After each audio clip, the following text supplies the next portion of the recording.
إن أولياء الله لا خوف عليهم ولا هم يحزنون صدق الله مولانا العظيم وبلغنا رسوله النبي الأمين الكريم ونحن على ذلك لمن الشاهدين والشاكرين والحمد لله رب العالمين۔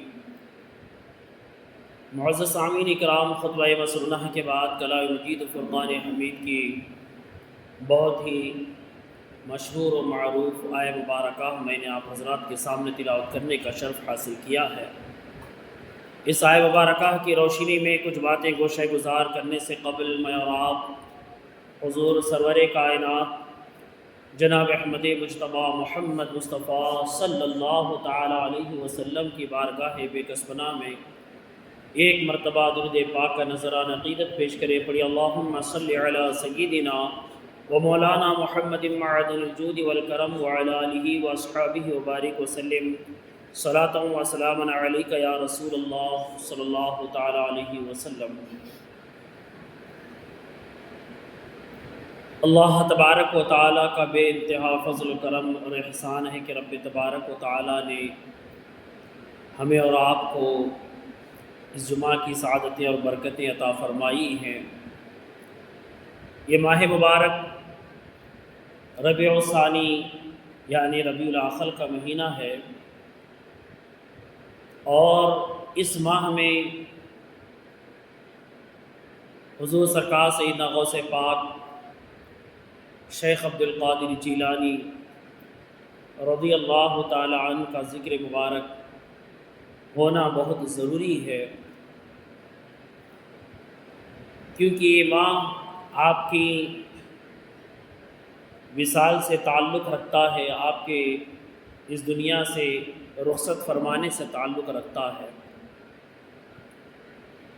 قرآن پاک میں اللہ تبارک و تعالیٰ یوں بھی ارشاد فرماتا ہے فاذکرونی اذکرکم، تم مجھے یاد کرو میں تمہیں یاد کروں گا۔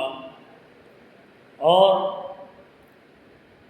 حدیث پاک میں رسول اکرم صلی اللہ تعالی علیہ وسلم نے اس کے تعلق سے ایک طویل گفتگو فرمائی۔ ہم اور آپ یہ سوچتے ہوں گے کہ کچھ اولیاء کرام کے مخصوص جب ایام آتے ہیں تو ان کا ذکر بار بار کیا جاتا ہے، اکثر ان کی باتیں سننے کو ملتی ہیں، ان کی زندگی کے بارے میں سننے کو ملتا ہے۔ اور معزز سامعین کرام، یقیناً ہمیں اور آپ کو اپنے اسلاف کے بارے میں، اکابرین کے بارے میں، بزرگان دین کے بارے میں جاننا چاہیے اور سمجھنا چاہیے، اور ان کی زندگیوں کو سن کر کے پڑھ کر کے ہمیں اور آپ کو اپنی زندگی میں تبدیلی لانے کی ضرورت ہے، اور اللہ والوں سے محبت کرنے کی ضرورت ہے۔ حدیث پاک میں حضور اکرم صلی اللہ تعالی علیہ وسلم نے فرمایا کہ کل قیامت کے دن تمہیں ان لوگوں کے ساتھ اٹھایا جائے گا جن سے تم محبت کرتے ہو، اور ہم اور آپ اگر اللہ کے ولیوں سے محبت کرنے والے ہیں تو قسم خدا کی اللہ تبارک و تعالیٰ نے اپنے پیارے حبیب کے ذریعے سے جو فرمایا ہے وہ سچ ہو کر کے رہے گا، اس میں کوئی شک و شبہ نہیں ہے۔ اگر ہم اور آپ اللہ والوں سے محبت کرنے والے ہیں، اللہ کے نیک بندوں سے محبت کرنے والے ہیں، تو کل قیامت کے دن انشاءاللہ اپنے فضل و کرم سے اللہ تبارک و تعالی ہمیں اور آپ کو ان کے ساتھ اٹھائے گا، ان کے ساتھ کھڑا کرے گا۔ اور یقین جانیں یہ جو اللہ کے نیک بندے ہم اور آپ جن سے محبت کرتے ہیں، اگر نہیں کرتے تو اللہ ہمیں توفیق عطا فرمائے کہ ہم اللہ والوں سے محبت کرنے والے بن جائیں۔ اور یہ اللہ والے کل قیامت کے دن ایسا نہیں ہے کہ وہ کسی اور گروہ میں کھڑے ہوں گے، کوئی اور جماعت ان کے ساتھ ہوگی، بلکہ یہ اللہ والے اللہ کے نیک بندے آقا دو جہاں حضرت محمد مصطفیٰ صلی اللہ علیہ وسلم کے ساتھ کھڑے ہوں گے۔ کوئی بھی ولی اس وقت تک ولی نہیں ہوتا جب تک کہ اس کے دل میں عشق رسول اس کی جان سے زیادہ بڑھ کر کے نہ ہو جائے۔ وہ اپنے دل میں رسول اکرم صلی اللہ علیہ وسلم کی محبت اس قدر داخل کر لیتا ہے کہ اس کا اٹھنا، اس کا بیٹھنا، اس کا بولنا، اس کا چلنا ہر ایک حضور اکرم صلی اللہ علیہ وسلم کے فرمان کے مطابق ہوتا ہے۔ اور ولی وہی بنتا ہے جس کے دل میں رسول اللہ صلی اللہ علیہ وسلم کی محبت ہوتی ہے اور محبت کے ساتھ ساتھ رسول اللہ صلی اللہ علیہ وسلم کے فرمان پر وہ عمل کرتا ہے، یعنی وہ ظاہر سے بھی رسول اللہ صلی اللہ علیہ وسلم کا پیروکار ہوتا ہے اور باطن سے بھی رسول اللہ صلی اللہ علیہ وسلم کا پیروکار ہوتا ہے۔ اسی لیے اللہ تبارک و تعالیٰ نے فرمایا الذین آمنوا وکانوا یتقون، یعنی یہ جو ایمان لاتے ہیں، ایمان لانے کے بعد تقوی و طہارت میں مضبوط ہوتے ہیں، تقوی کی زندگی گزارتے ہیں۔ اور اللہ انہی کے تعلق سے فرماتا ہے بے شک اللہ کے ولیوں پر نہ کوئی خوف ہے نہ کوئی غم ہے۔ اللہ کے جو ولی ہوتے ہیں ان کو کسی کا خوف نہیں ہوتا، کسی کا غم نہیں ہوتا۔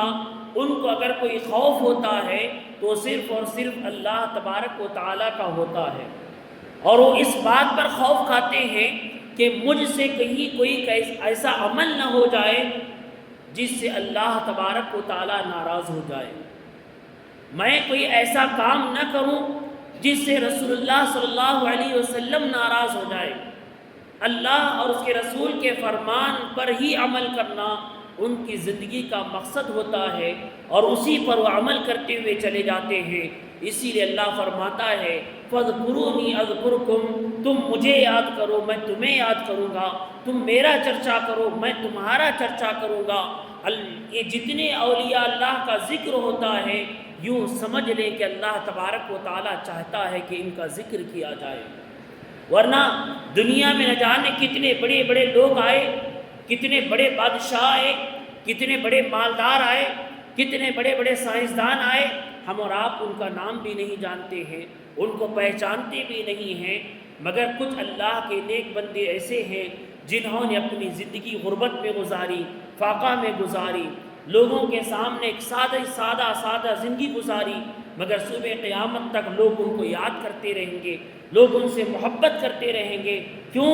اس لیے کہ انہوں نے اپنے دلوں میں اللہ کی محبت کو قائم کیا تھا، رسول اللہ صلی اللہ علیہ وسلم کی محبت کو قائم کیا تھا، اور ان کی وہ محبت اس دنیا میں ان کو اللہ اس کے رسول کی محبت کے ساتھ ان کی عزت افزائی ہوئی، اور مرنے کے بعد بھی اللہ تبارک و تعالیٰ نے ان کے ذکر کو جاری و ساری رکھا ہے۔ تو الغرض آج میں آپ حضرات کے سامنے جس عظیم شخصیت کا ذکر کر رہا ہوں وہ ہم اور آپ جانتے ہیں، جن کا نام ہم اور آپ غوث پاک کے نام سے جانتے ہیں، مگر آپ کا حقیقی نام عبد القادر ہے۔ آپ شہر گیلان میں پیدا ہوئے، اسی لیے ہم اور آپ ان کو عبد القادر جیلانی کہتے ہیں۔ تو معزز سامعین کرام، کیا ولی بننا اتنا آسان ہے؟ آج ہم اور آپ بہت سارے معاملات میں پھنسے ہوئے ہیں۔ آج ہمارے اپنے معاشرے میں ہمارے اپنے مسلمان اتنے گروہ میں بڑھ چکے ہیں کہ آج ہمارے دلوں میں اولیاء اللہ کے تعلق سے نفرتیں پیدا ہو رہی ہیں، اولیاء اللہ کے تعلق سے نفرتیں پیدا کی جا رہی ہیں، بزرگان دین سے دور کیا جا رہا ہے، تصوف اور صوفیزم کو اسلام سے خارج کیا جا رہا ہے، مگر حقیقی معنوں میں نہ تصوف اسلام سے ہٹ کر کے ہے، نہ صوفیزم اسلام سے ہٹ کر کے ہے۔ جو اللہ کے نیک بندے اپنے آپ کو اللہ اس کے رسول کی رضا کے لیے سرخم کر دیتے ہیں اور اپنی زندگی میں اللہ اس کے رسول کے فرامین کے ساتھ عاجزانہ زندگی گزارتے ہیں، امت کی فکر کرتے ہوئے اپنے حسن اخلاق کو سامنے رکھتے ہیں اور اللہ کی بارگاہ میں اپنے لیے اس امت کے لیے ہر وقت دعا گو ہوتے ہیں کہ ان کی دنیا و آخرت سنور جائے، یہی لوگ تصوف کے مالک ہوتے ہیں۔ مگر معزز سامعین اکرام، آج کل ہم اور آپ چند لوگوں کو دیکھ کر کے اولیاء اکرام سے بیزار ہو رہے ہیں، یہ ان کا قصور نہیں ہے، ہمارا قصور ہے۔ کیا ہم اور آپ یہ سمجھتے ہیں کہ دنیا میں ہر جگہ بیٹھے بیٹھے کوئی اللہ کا ولی مل جائے گا؟ یہ ہماری غلط فہمی ہے۔ ہم اور آپ جانتے ہیں اگر کوئی ایک آدمی ہیرا بھی لینا چاہتا ہے تو اس ہیرے کی تلاش اس کو کرنی پڑتی ہے۔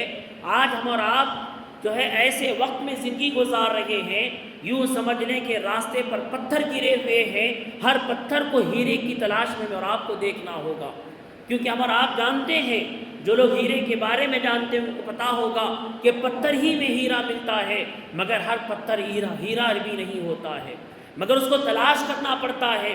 آج انسانوں کی ایک بھیڑ ہے، اس بھیڑ میں لوگ طرح طرح کے بیٹھے ہوئے ہیں، کوئی اپنی لمبی ٹوپی لگا کر کے بیٹھے ہوئے ہیں، کوئی اپنے لمبے بال کر کے بیٹھے ہوئے ہیں، کوئی اپنے جبے پیجامے کو سجا کر کے بیٹھے ہوئے ہیں، کوئی ظاہری لباس کو سجایا ہوا ہے۔ اس کو دیکھ کر کے ہم اور آپ یہ تصور کرنے لگ گئے ہیں کہ یہ اللہ کا ولی ہو سکتا ہے، یہ فلاں ہو سکتا ہے۔ جب ہم ان کے قریب ہوتے ہیں تو ان کے اخلاق سے بدظن ہو جاتے ہیں، ان کے اعمال سے بدظن ہو جاتے ہیں، ان کی زبان سے بدظن ہو جاتے ہیں، ان کے کردار سے بدظن ہو جاتے ہیں، اور بدظن ہونے کے بعد ہم اور آپ یہ تصور کرتے ہیں کہ اولیاء اللہ کا کوئی معاملہ ہی نہیں ہے۔ یہ ہماری اور آپ کی غلط فہمی ہے۔ جب ہم کسی کو اللہ کا ولی سمجھ رہے ہیں تو سب سے پہلے ہمیں اور آپ کو یہ دیکھنا ہوگا کیا ان کے پاس شریعت کا علم ہے یا نہیں ہے۔ کیا ہم اور آپ نہیں جانتے سرکار سیدنا غوث پاک رضی اللہ تعالیٰ عنہ کتنی عظیم شخصیت ہے، اللہ تبارک و تعالیٰ نے آپ کو کتنا بلند و بالا مرتبہ عطا کیا ہے، آپ کو ولایت میں سب سے اونچے مقام پر رکھا گیا، مگر معزز سامعین اکرام، کیا ہم نے کبھی ان کی زندگی کا مطالعہ کیا؟ کیا ہم نے کبھی ان کو زندگی کو پڑھنے کی کوشش کی؟ آج جتنے اولیاء نظام جن کو آپ سمجھ رہے ہیں، ولی سمجھ رہے ہیں، پیر سمجھ رہے ہیں، کیا ان کے پاس شریعت کا علم ہے یا نہیں ہے؟ یہ ہماری غلطی ہے، ہم اور آپ ان کو تلاش کریں۔ آج عوام میں بہت اچھا سا شوشہ چھوڑ دیا جاتا ہے اور یہ کہا جاتا ہے کہ شریعت کا علم الگ ہے، معرفت کا علم الگ ہے، فلاں علم الگ ہے، فلاں علم الگ ہے۔ معزز سامعین اکرام، کوئی علم الگ نہیں ہے۔ شریعت اسلام کی سب سے پہلی سیڑھی ہے، اس پر چلے بغیر کوئی انسان کامیابی تک پہنچ ہی نہیں سکتا ہے۔ حضور سرکار سیدنا غوث پاک کی بات میں آپ کو بتا رہا ہوں، آپ ولایت کے اعلیٰ مقام پر پہنچ گئے اور آپ کا معاملہ یہ تھا، آپ کی ریاستیں، آپ کی عبادتیں، آپ جنگلوں میں جا کر کے کئی دن بھوکے پیاسے رہ جاتے، شدت کی بھوک لگ جاتی تو آپ گھاس پھوس کھا کر کے اللہ کی عبادت میں مشغول رہا کرتے تھے۔ معزز سامعین اکرام، ایک ایسا وقت بھی آیا کہ آپ کے اوپر ایک آسمان کا ٹکڑا، بادل کا ٹکڑا آپ پر سایہ فگن ہو گیا، آپ جہاں جہاں چل رہے ہیں آپ کے پیچھے چل رہا ہے۔ آج یہ کوئی دیکھ لے تو ساری دنیا اس کے پیچھے پڑ جائے گی اور اس کو کہیں گے کہ یہ تو دنیا کا سب سے بڑا ولی ہے۔ بادل کا ٹکڑا ان کے پیچھے پیچھے چل رہا ہے اور اس بادل کے ٹکڑے سے آواز آتی ہے، اے عبد القادر، آج کے بعد تمہیں عبادت کی ضرورت نہیں ہے۔ آج کل کے جو پیر بیٹھے ہوئے ہیں وہ تو عبادت کرتے ہی نہیں ہیں، وہ تو خوب کھاتے ہیں، آرام سے خوب گھومتے پھرتے ہیں اور سو جاتے ہیں، اور ہم اور آپ ان کو پیر تصور کر رہے ہیں۔ اور ہمارا جو معاملہ ہے پیر کو لے کر کے، آج ہم اور آپ دیکھتے ہیں، معاف کیجیے گا یہ بڑی سخت باتیں ہیں، مگر یہ آج ہمارے معاشرے کی ایک سچائی ہے۔ کچھ لوگ کسی سے مرید بننا بھی چاہتے ہیں تو اس کا اسٹیٹس دیکھتے ہیں کہ کتنے بڑے لوگوں کے ساتھ اس کے تعلقات ہیں، کتنے بڑے بڑے لوگ آ کر ان کے پاس جھکتے ہیں، کس کے پاس ایم پی آتے ہیں، ایم ایل اے آتے ہیں، ان کا تعلق کیسا بنا ہوا ہے۔ یقین جانے انسان جب کسی مفاد کے پیچھے پڑتا ہے تو اللہ تبارک و تعالیٰ بھی اسی مفاد کے لیے اس کو دوڑاتا ہے۔ اگر آپ اپنی دنیا و آخرت سنوارنے کے لیے کسی پیر کی تلاش میں ہیں تو یقیناً اللہ تبارک و تعالیٰ کبھی نہ کبھی کہیں نہ کہیں کسی حق جاننے والے انسان سے، اللہ کے ولی سے آپ کی ملاقات کرا دے گا۔ مگر آپ دنیاوی مفادات کے پیچھے پڑے ہوئے ہیں، اس کے پاس اتنے لوگ آتے ہیں، فلاں طاقتور لوگ آتے ہیں، اس کے ذریعے سے میرا کوئی کام ہو جائے گا، تو آپ اپنے دنیاوی مقصد کے پیچھے اس کے ساتھ دوڑ رہے ہیں تو آپ دنیا ہی حاصل کر سکتے ہیں، آپ کو آخرت اس کے ساتھ حاصل نہیں ہوگی۔ تو لہذا ہم اور آپ دیکھیں کہ آج ہمارے معاشرے کی یہ سچائی نہیں ہے کہ انسان اپنے دنیاوی فائدے کی تلاش میں ایک دوسرے کے پیچھے بھاگ رہا ہے، اور اس کو چاہیے بھی ایسا ہی پیر تو پھر اس کو ایسا ہی پیر ملے گا۔ اگر وہ یہ چاہتا ہے کہ میری آخرت کی بھلائی ہو، میری دنیا بھی سنور جائے، آخرت بھی سنور جائے، تو پھر اللہ تبارک و تعالی ہمیں اور آپ کو حکم دیتا ہے کہ ایسے پیر کی تلاش کریں۔ جب ایسا مل جائے گا تو آپ کی دنیا بھی بدل جائے گی اور آپ کی آخرت بھی بدل جائے گی۔ حضرت غوث پاک رضی اللہ تعالیٰ عنہ راتوں رات بھر عبادت کرنے والے، آپ کے اوپر بادل کا ٹکڑا سایہ ہو گیا اور اس میں سے آواز آتی ہے آپ کو عبادت کرنے کی ضرورت نہیں ہے۔ اللہ اکبر۔ حضور سیدنا غوث پاک فرماتے ہیں کہ تو یقیناً مردود لعین شیطان ہے، اس میں کوئی شک نہیں ہے۔ میرے آقا حضرت محمد مصطفیٰ صلی اللہ علیہ وسلم ہمارے نبی، جنہوں نے رات بھر عبادتیں کی، ان کے پیروں میں ورم آ گئے، سوجن آ گئی، جنہوں نے اپنی زندگی ساری عبادت میں گزار دی، ان کا اٹھنا، ان کا بیٹھنا، ان کا کھانا، ان کا پینا، ہر چیز عبادت میں شامل تھا۔ اللہ نے میرے نبی کو نہیں کہا کہ عبادت کی ضرورت نہیں ہے، تو مجھے کہنے والا تو شیطان ہی ہو سکتا ہے، یہ اللہ نہیں ہو سکتا۔ مگر شیطان بھی بڑا چالاک ہے۔ شیطان ہم اور آپ جو علم حاصل کیے وہ تو کچھ بھی نہیں ہے۔ آج ہمارے پاس جو علم ہے وہ کچھ بھی نہیں ہے۔ پوری انسانیت میں سے کوئی ایسا نہیں آیا کہ فرشتوں کا استاد بن گیا ہو، فرشتوں کو سکھایا ہو، مگر شیطان وہ ہے جو ایک وقت میں فرشتوں کا استاد رہ چکا ہے، جس نے فرشتوں کو سکھایا ہے، فرشتوں کو پڑھایا ہے، اس کے پاس اتنا علم ہے، تو ہمارا اور آپ کا علم اس کے سامنے کیا معنی رکھتا ہے؟ اسی لیے ہم بار بار کہتے ہیں انسان کو علم پر نہیں، رسول اللہ صلی اللہ علیہ وسلم کی محبت پر فخر کرنا چاہیے، محبت رسول اپنے دل میں رکھنی چاہیے۔ انسان کا علم اس کو کامیاب نہیں کرتا ہے۔ آج دنیا میں بہت سارے لوگ ہیں، بہت سارے مکتب فکر کے بڑے بڑے علماء ہیں، مگر ہر کوئی کامیاب نظر نہیں آئے گا۔ گستاخ رسول میں بہت سارے لوگ اعلیٰ مقام پر پہنچ چکے ہیں۔ اس لیے انسان کو عاجزی و انکساری محبت رسول سے نوازی جاتی ہے۔ محبت رسول ہے تو اس کے اندر انسانیت بھی آ جاتی ہے، عاجزی و انکساری آ جاتی ہے۔ بہرکیف حضور سرکار سیدنا غوث پاک فرماتے ہیں تو یقیناً لعین ابلیس ہے، اللہ تبارک و تعالی عبادت سے منع نہیں کر سکتا۔ شیطان بڑا چالاک تھا، اس نے ایک اور وار کیا اور کہا اے عبد القادر، آج شکر منا لو کہ تمہارے علم نے تمہیں بچا لیا۔ شیطان کتنا چالاک ہے، جو اس نے پہلا داؤ چلا، پہلا وار کیا، تو غوث پاک نے اس کو کاٹ دیا اور کہا کہ اللہ تبارک و تعالی حضرت آدم علیہ نبینا علیہ السلام سے لے کر میرے آقا حضرت محمد مصطفیٰ صلی اللہ علیہ وسلم تک اتنے انبیاء اکرام آئے، رات و دن عبادت کرتے رہے، رات و دن اللہ کے بارگاہ میں روتے رہے، گرہ زاری کرتے رہے۔ ان لوگوں سے نہیں کہا گیا کہ عبادت تمہیں معاف کر دی گئی ہے، مجھ سے کیسے کہا جا سکتا ہے؟ جب انہوں نے کہا تو اس نے مان لیا کہ یہ داؤ میرا نہیں چلے گا، تو اس نے فوراً دوسرا داؤ چلا اور کہا کہ عبد القادر، تمہارے علم نے تمہیں بچا لیا، ورنہ اس مقام تک جتنے لوگ پہنچ چکے ہیں، نہ جانے میں نے کتنے لوگوں کو گمراہ کیا ہوا ہے۔ حضور غوث پاک فرماتے ہیں اللہ کی پناہ،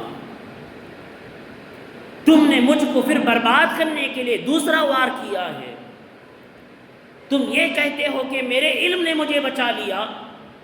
اللہ اکبر۔ حضور غوث پاک فرماتے ہیں وہ علم کس کام کا؟ جو علم تیرے پاس تھا تجھے نہ بچا سکا تو مجھے کیسے بچائے گا؟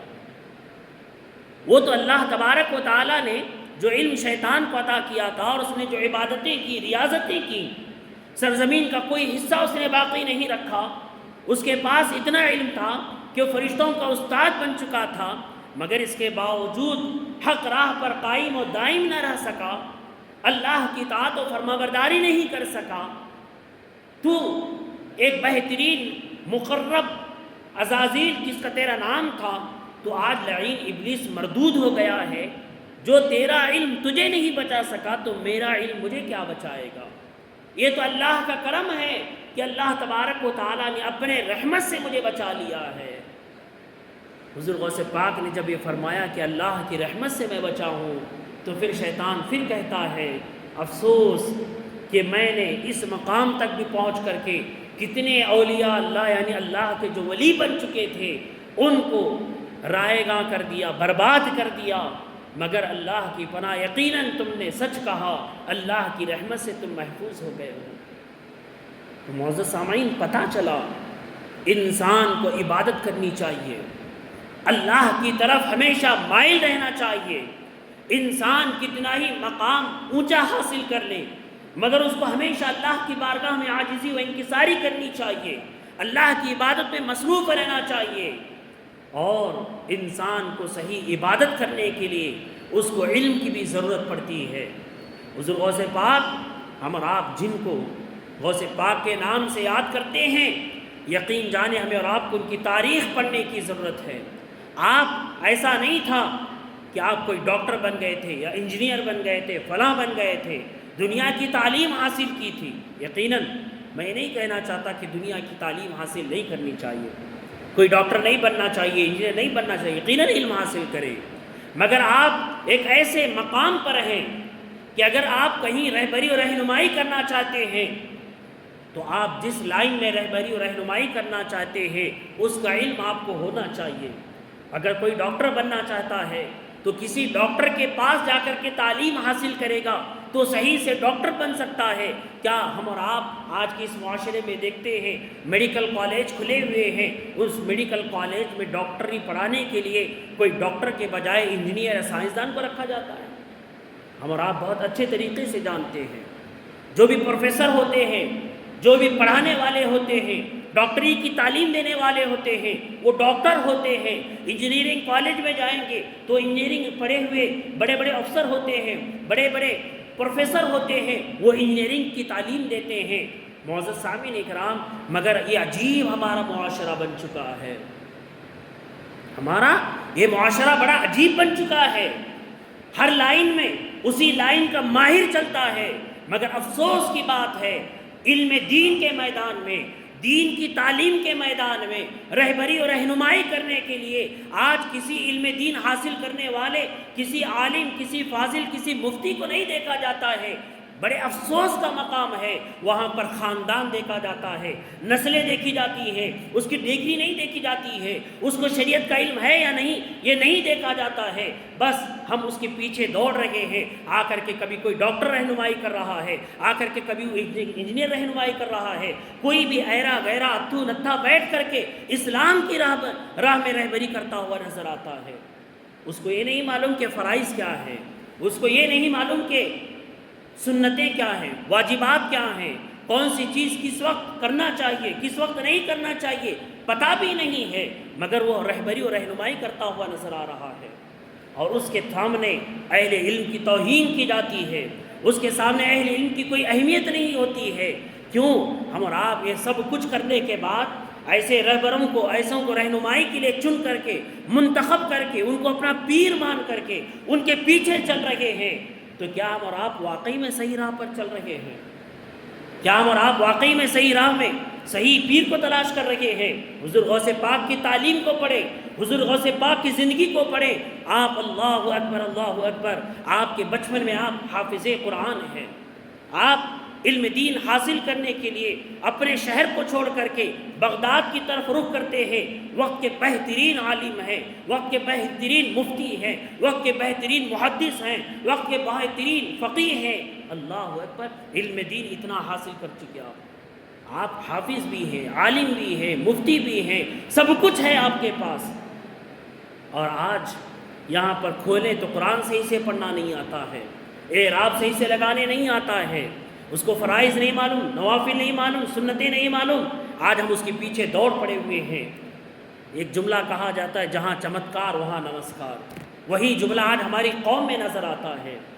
کوئی اپنے مفاد کے لیے کسی کے پیچھے لگا ہوا ہے، کوئی اس کی باتیں سن کر کے اس کے پیچھے لگا ہوا ہے۔ اللہ اکبر، اولیاء کرام کی تعلیمات تو یہ تھی کہ تم کسی کو آسمان پہ اڑتا ہوا بھی دیکھو تو اس کو ولی تصور مت کرو، بلکہ اس کو یہ دیکھو کہ شریعت پر کتنا عمل کرتا ہے۔ آج شریعتیں ہمارے سامنے بکھرتی ہوئی نظر آ رہی ہیں، شریعت کو توڑ کر کے زندگی گزارتے ہوئے نظر آ رہے ہیں۔ تو معزز سامعین کرام، ہمیں اور آپ کو حضور سرکار سیدنا غوث پاک کی زندگی کا مطالعہ کرنا چاہیے، اولیاء اللہ سے سچی محبت رکھنی چاہیے۔ حضور غوث پاک وہ ہیں جنہوں نے اپنی زندگی میں سچائی کا درس دیا ہے۔ کیا ہم اور آپ نہیں جانتے ہیں؟ بارہا واقعہ سنتے ہیں، آپ کا بچپن کا زمانہ ہے، آپ اپنی والدہ کے حکم سے گھر سے نکلے ہوئے ہیں، علم دین سیکھنے کے لیے جا رہے ہیں، بغداد کی طرف رخ کیے ہوئے ہیں، راستے میں ڈاکو آپ کو لوٹنے کے لیے آ جاتے ہیں، آپ کے پاس جو ساز و سامان ہے یعنی چند جو پیسے ہیں وہ لوٹنے کے لیے آ گئے۔ اس وقت بھی آپ نے جھوٹ نہیں کہا، آپ نے کہا میرے پاس پیسہ موجود ہے۔ ڈاکو حیران پریشان ہو گئے، واقعہ سنتے ہیں آپ، مگر یہاں پر ہمیں اور آپ کو سمجھنے کی ضرورت ہے۔ آپ نے جھوٹ نہیں بولا، آپ کے پاس آ کر کے ڈاکوؤں کے سردار نے تلاشی لی، تب بھی نہیں ملا تو آپ نے کہا فلاں جگہ ہے۔ تو ڈاکوؤں کا سردار پریشان ہو کر کے پوچھتا ہے آپ نے کیوں کہا؟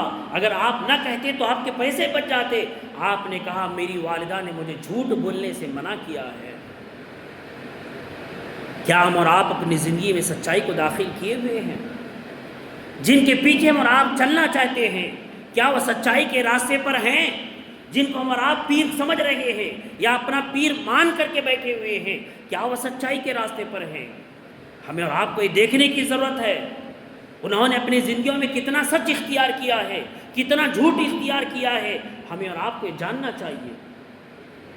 حضور غوث پاک اپنے بچپن کے زمانے میں بھی جھوٹ نہیں بولتے ہیں، اور اللہ تبارک و تعالیٰ آپ کے ولی ہونے کا ثبوت اس بات سے دے رہا ہے، اولیاء اللہ کی زبان سے جب کوئی کلمہ نکلتا ہے تو اللہ اس کو قبول کرتا ہے۔ ایک ڈاکو آپ کے ہاتھ پر توبہ کرتا ہے تو سارا گروہ تائب ہو کر کے اپنے گناہوں کو چھوڑ دیتا ہے۔ اگر آپ کسی پیر کے پاس جا رہے ہیں تو جانے سے پہلے بے نمازی تھے، اس پیر کے پاس جانے کے بعد آپ کو نمازی ہو جانا چاہیے۔ آپ نے حرام کمائی، آپ پیر کے پاس جانے سے پہلے حرام کے راستے کھول کے رکھے تھے، اگر آپ اس کے پاس جا چکے ہیں تو آپ کے راستے بند ہونا چاہیے۔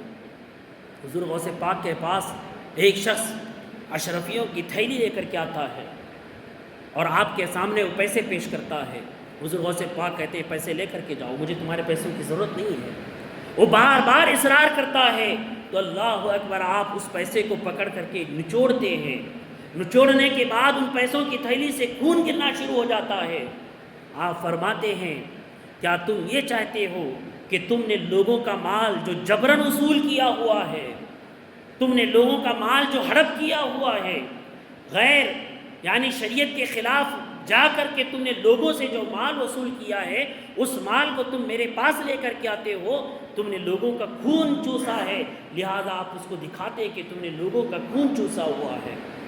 کہ آج جو پیر کے پاس آپ جاتے ہیں اس کے پاس حلال و حرام جو کچھ لیا جاتا ہے وہ سب کچھ سمیٹ نہیں رہا ہے، وہ سب کچھ سمیٹ رہے ہیں۔ جس طریقے سے بھی آئے پیسہ آتا رہے، اس کے دل میں دنیا کی لالچ بسی ہوئی ہے، دنیا کی محبت بسی ہوئی ہے، تو کیسے رہبری و رہنمائی کرے گا؟ تو معزز سامعین اکرام، آج کے اس ماحول میں آج کے لوگوں کو دیکھ کر کے اولیاء اللہ پر قیاس نہ کرے۔ اولیاء اللہ وہ ہیں جنہوں نے اپنی زندگی اللہ کی عبادت، اللہ کی رضا کی خاطر اپنی ساری زندگی کو قربان کر دیا، ہر وقت اللہ کے فرمان کے مطابق اپنی زندگی میں اللہ اس کے رسول کے فرامین کو مقدم رکھا، سب سے آگے رکھا، اسی پر چلنے کی کوشش کرتے رہے۔ آج ہمیں اور آپ کو چاہیے کہ ہم اور آپ صحیح معنوں میں اللہ اس کے رسول کے فرامین پر عمل کرنے والوں کے ہاتھ پر بیعت کریں، ورنہ انسان گمراہی کے راستے پر چل پڑتا ہے۔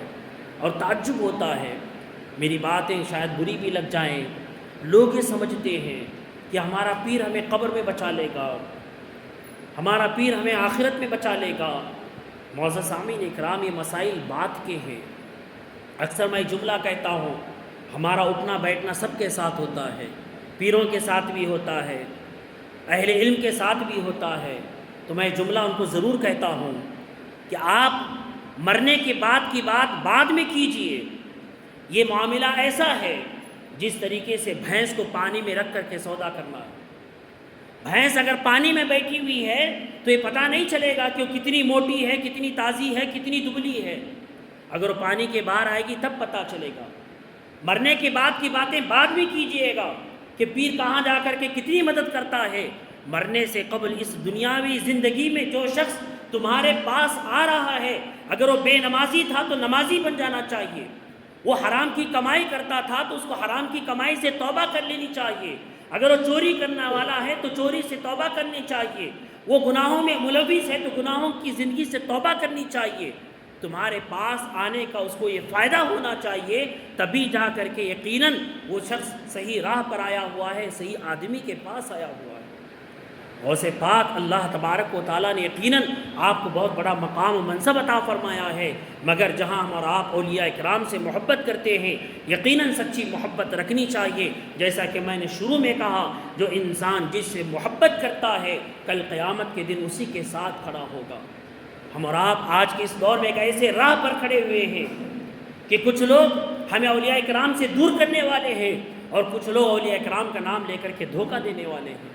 ہمیں اور آپ کو ان دونوں سے بچنا ہے، اعتدال والے راستے پر چلنا ہے، اور اعتدال والا راستہ یہ ہے کہ ہم اور آپ صحیح معنوں میں سچی محبت کرنے والے بن جائیں، اور یقیناً اللہ تبارک و تعالیٰ اولیاء اکرام سے محبت کرنے والوں کو اولیاء کے ساتھ اٹھائے گا، اور یہ اولیاء اللہ یقیناً ہمارے آقا جناب احمد مجتبیٰ محمد مصطفیٰ صلی اللہ علیہ وسلم کے ساتھ اٹھیں گے۔ اس کا مطلب یہ ہے کہ ہمارا حشر حضور اکرم صلی اللہ علیہ وسلم کے ساتھ ہوگا۔ اللہ تبارک و تعالیٰ مجھے اور آپ کو اولیاء اکرام سے سچی محبت اور عقیدت رکھنے کی توفیق عطا فرمائے، حضور سرکار سیدنا غوث پاک سے سچی محبت عقیدت رکھنے کی توفیق عطا فرمائے۔ باقی تمام جو باتیں ہوتی رہتی ہیں، شرک و بدعات کی باتیں زور ہو جاتی ہیں، اسلام کے اندر کہیں بھی ایصال ثواب سے منع نہیں کیا گیا ہے، یہ بات یاد رکھیں آپ۔ غوث پاک کی جب 11ویں ہوتی ہے تو بہت سارے فتنے اڑتے ہیں اور بہت ساری باتیں ہوتی رہتی ہیں۔ یہ غوث پاک کے نام سے جو 11ویں کا اہتمام کیا جاتا ہے، ہم اور آپ اس کو بھلے 11ویں کہیں مگر یہ ایک لفظ ہے، ایصال ثواب ہے، ایک طرح کا ایصال ثواب ہے، تو آپ اس پر جو ہے کہیں بھی بحث و مباحثے میں نہ پڑیں۔ اللہ جس کے مقدر میں جو لکھا ہے اس کو ملتا ہے، جو محبت کرنے والے ان کو محبت نصیب ہوتی ہے، جو بغض و حسد کینہ رکھنے والے ہیں وہ اسی راہ پر چلتے ہیں۔ اللہ تبارک و تعالی ہم تماموں کو اولیاء کرام سے سچی